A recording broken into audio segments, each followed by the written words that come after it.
Cette vidéo va concerner donc l'angle entre deux droites. Alors la première droite, je vais l'appeler par exemple 3x plus 2y moins 5 égale 0. Voilà la première droite. La seconde, je vais l'appeler y égale 5x plus 3. 5x plus 3, voilà. Ça, c'est les deux droites. Alors vous avez la droite F, la droite G. Alors je vais mettre des couleurs pour bien les distinguer. Alors pour tracer une droite, il suffit de prendre deux points quelconques. Prenez deux points quelconques et vous dessinez la droite.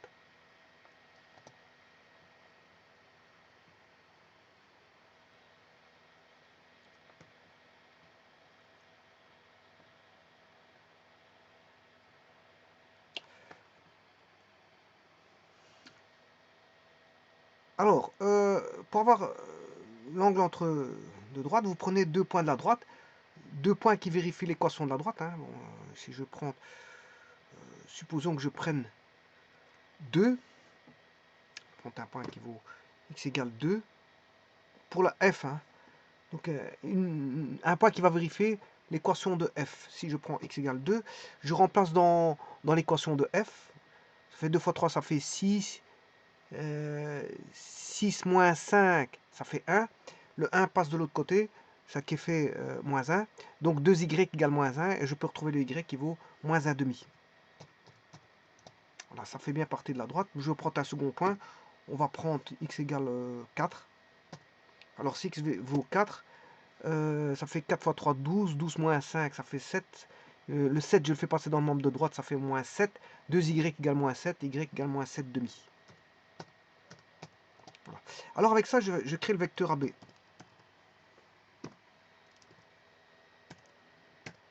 Voilà, vecteur AB. Bon, alors pour trouver les composants du vecteur AB, qui sont 2 moins 3, c'est facile. Il suffit de faire moins 7 demi moins 1 demi, ce qui fait moins 7 demi plus 1 demi. Moins 7 demi plus 1 demi, c'est moins 6 demi. Moins 6 demi, c'est moins 3. Voilà pour la composante en Y. La composante en X, ben, c'est 4. C'est toujours l'extrémité moins l'origine. L'extrémité ici, c'est B. 4 moins 2, en X bien sûr, 4 moins 2 ça fait 2. Donc vous avez les composants 2 moins 3. Donc là on a les composantes. Alors je vais faire la même chose avec un vecteur sur la droite, y égale 5x plus 3. Je vais placer deux points comme je viens de le faire. Si je prends x égale par exemple moins 3, virgule, si je mets moins 3 dans l'équation de la droite G, moins 3 fois 5 ça fait moins 15, moins 15 plus 3, moins 15 plus 3 ça qui fait moins 12, y vaut moins 12. Effectivement, il est bien sur la droite. Je vais mettre un autre point qui est par exemple moins 2. Alors, moins 2 fois 5, moins 10, moins 10 plus 3, moins 7. Voilà ce qui fait moins 7 là. J'ai le vecteur CD ou DC, peu importe, je choisis le vecteur CD.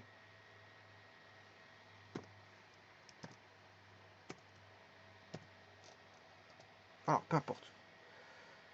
Voilà. Alors maintenant, on va faire le produit scalaire pour trouver l'angle, parce que ce qui m'intéresse, c'est l'angle entre les deux droites. Alors, on a un vecteur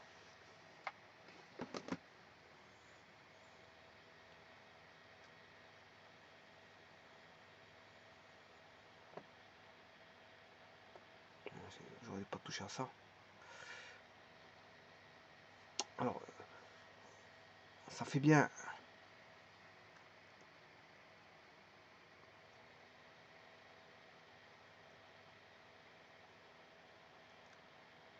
un vecteur CD, c'est un 5. Bon, on a un vecteur qui, donc quand on connaît les composantes de U, qui sont 2 moins 3.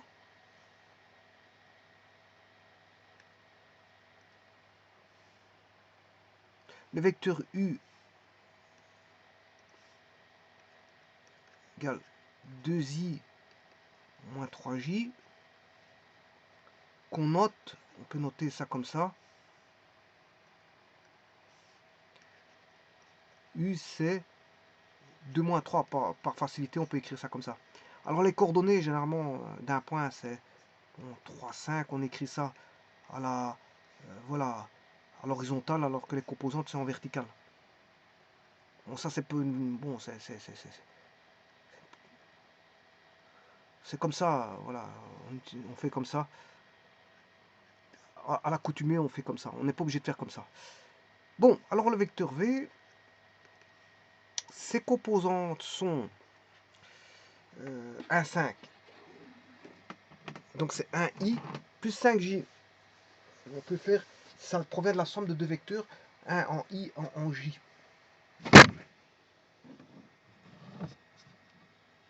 Alors 1, 5, que signifie 1, 5?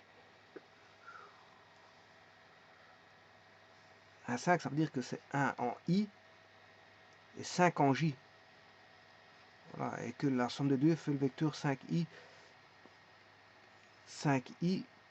1i plus 5j.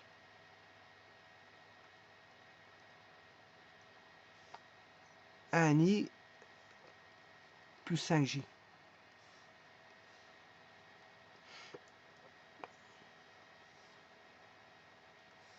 Le V, c'est 1, 5.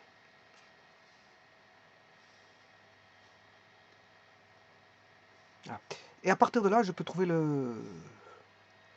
voilà, l'angle entre les deux droites grâce à deux vecteurs. Généralement, pour trouver les angles, les vecteurs peuvent nous aider assez facilement parce que c'est le produit scalaire qui va nous aider à faire ça. On sait bien que U fois V, c'est la norme de U fois la norme de V fois l'angle entre U et V qui est cosinus alpha. Alors le U, c'est 2i moins 3j fois le V, c'est 1i plus 5j. Voilà, et ça c'est égal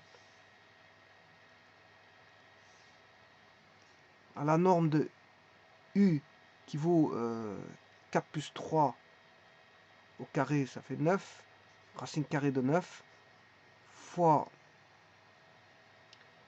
il faut que je mette ça d'allure, parce que c'est vrai que ça s'écrit plutôt comme ça. Voilà. Alors la norme de U, je vous ai dit que c'est 4 plus 9, c'est Pythagore, racine carrée bien sûr, c'est la distance entre deux points,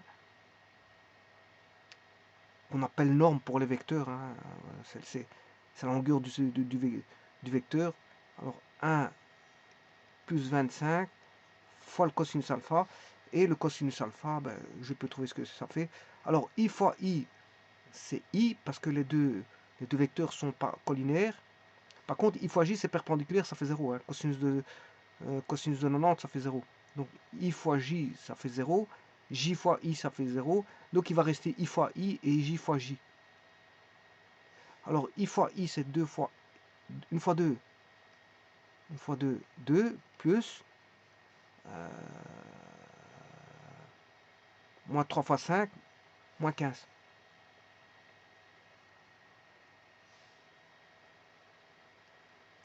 Moins 15. Le tout divisé par racine de 13 fois racine de 26. Voilà. Ce qui fait 1 fois 2, 2. 2 moins 15, moins 13 sur racine de 13 fois 21.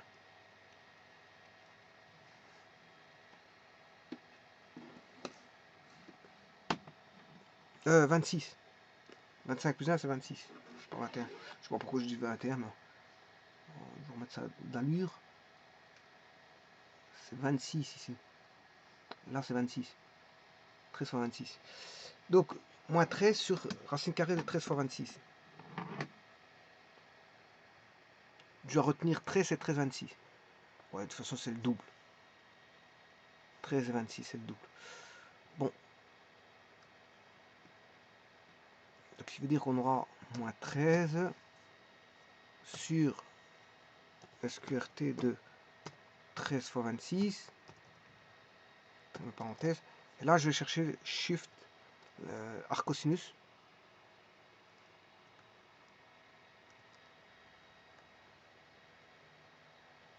Alors, je vais mettre en degrés. Hein. Le A. 135 degrés. Alors, où est ce 135 degrés?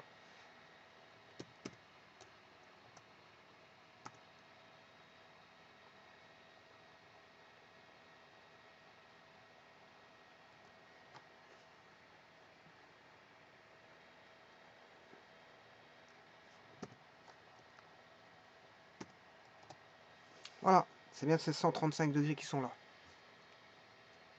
C'est mal parce que si vous positionnez le vecteur, le produit scalaire, si vous voulez un autre angle, j'aurais pu calculer par rapport au vecteur DC. Si je calcule par rapport au vecteur DC, non plus, donc AB et DC, là j'aurai l'angle que vous allez voir maintenant. Regardez bien, DC, par contre DC, ce sera, si je mets DC, c'est moins 5i, moins 5, moins, c'est moins 5, moins 1. DC, ça devient moins 5, moins... La norme, elle ne va pas changer.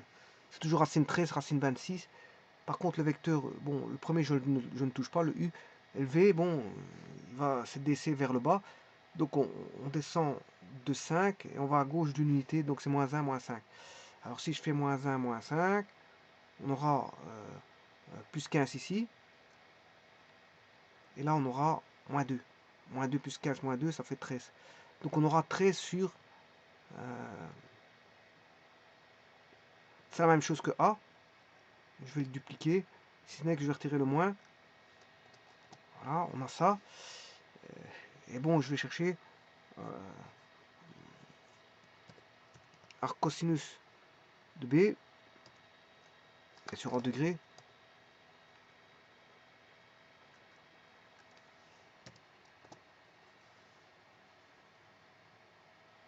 Voilà, c'est 45. Et vous aurez compris que c'est le supplément de 135. Et cet angle, où est-il? Oui, c'est l'angle...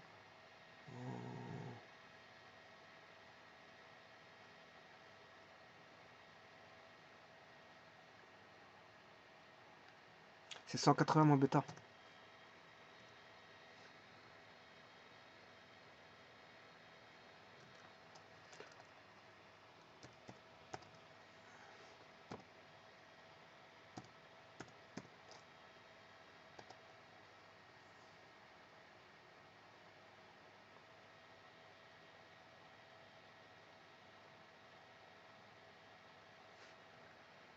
Alors GF, c'est pas encore tout à fait le même angle que FG, parce que GF c'est ça.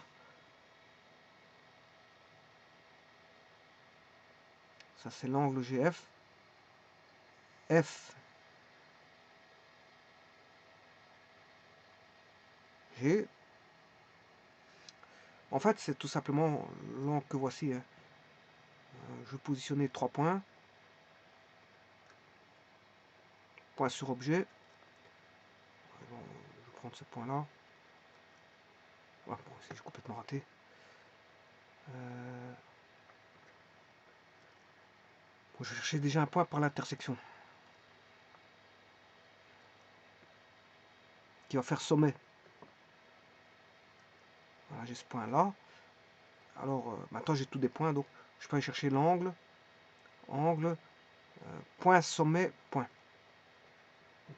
Point, sommet, point. Là, vous voyez que c'est les 45 degrés.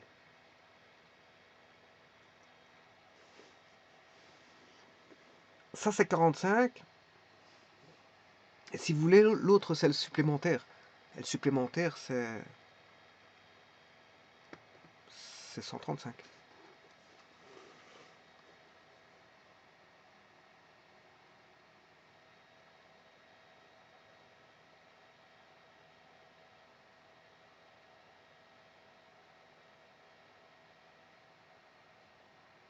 Donc, avec le produit scalaire, on peut calculer facilement un angle. C'est ça que je veux dire.